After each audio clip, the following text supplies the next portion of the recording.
नमस्कार दोस्तों, आप सबने केजीएफ मूवी तो देखी ही होगी, लेकिन क्या आप सब जानते हैं कि एक रियल स्टोरी पर बेस्ड है।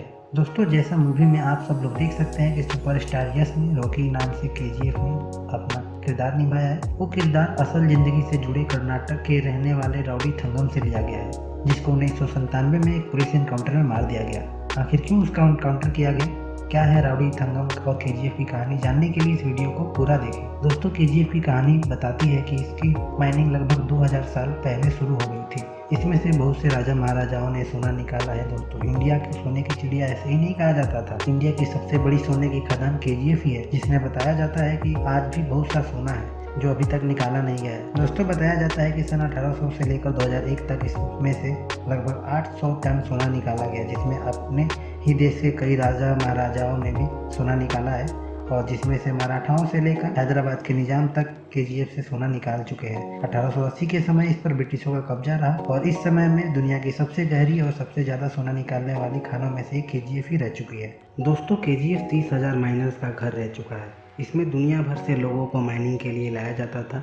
ब्रिटिश के अमीर लोग अपने बंगलों में रहते थे, लेकिन उन्हें इंडिया के लोगों की कोई परवाह नहीं थी। जबरदस्ती माइनिंग करवाई जाती थी और वो कीचड़ जैसी जगहों में झोपड़ियाँ बनाकर रहते थे। और बताना चाहूँगा दोस्तों, 1880 के समय में जॉन टाइलर ने खुदाई के ठेका अपने हाथों में लिया। उस वक्त केजीएफ में बड़ी बड़ी मशीनें लगाई जाने लगी, जिनको चलाने के लिए बिजली की सख्त ज़रूरत थी।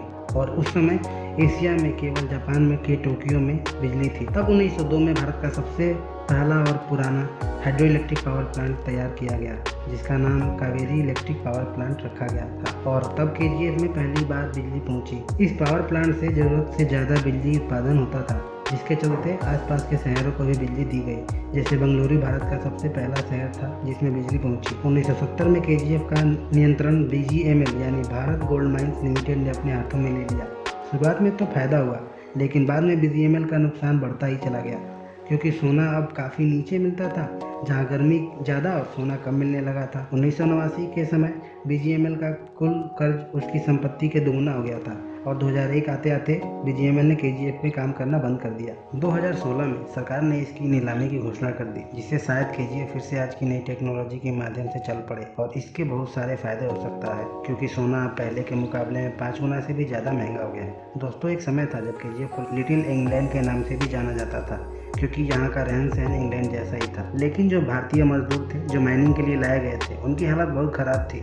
उनके फेफड़े खराब हो जाते थे माइनिंग के धूल की वजह से, और वहाँ कुछ माइनर्स मर भी जाते थे। अब यह तो हो गई केजीएफ के बारे में हिस्ट्री, लेकिन अब आती है हमारे हीरो की एंट्री, मतलब राउडी थंगम की एंट्री। आपको बता दें कि जैसे फिल्म में दिखाया गया है रॉकी को, वैसे ही राउडी थंगम को भी केजीएफ में काम करने के लिए लाया गया था, लेकिन असल ज़िंदगी में उनको अपनी माँ के साथ लाया गया था।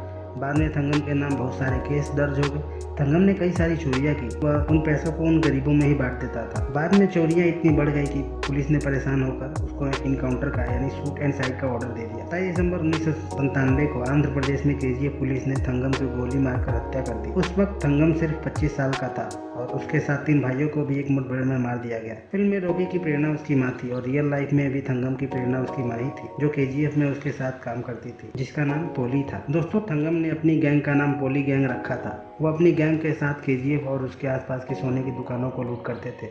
फिल्म में रॉकी की माँ मर जाती है, लेकिन थंगम की माँ अभी भी जिंदा है। जैसे फिल्म में रॉकी को इनकाउंटर करने के लिए कहा जाता है, वैसे ही रियल लाइफ में थंगम को भी इनकाउंटर में मार दिया गया। बताया यह भी जाता है कि उसका इनकाउंटर फेक था, जिसपे काफी समय तक केस चलता रहा। दोस्तों, यही है केजीएफ और थंगम की कहानी। अगर आप लोग केजीएफ देख चुके हैं तो खुद डिसाइड कीजिए कि मूवी और रियल स्टोरी में कितना अंतर है। अब आप बताइए आपको वीडियो कैसी लगी, और फिल्म में रॉकी का कौन सा किरदार आपको सबसे अच्छा लगा, कमेंट करके जरूर बताइए। और हाँ दोस्तों, लाइक जरूर कीजिए और चैनल को सब्सक्राइब करना ना भूलिए। वीडियो ऐसे ही आती रहेंगी। वीडियो को पूरा देखने के लिए शुक्रिया।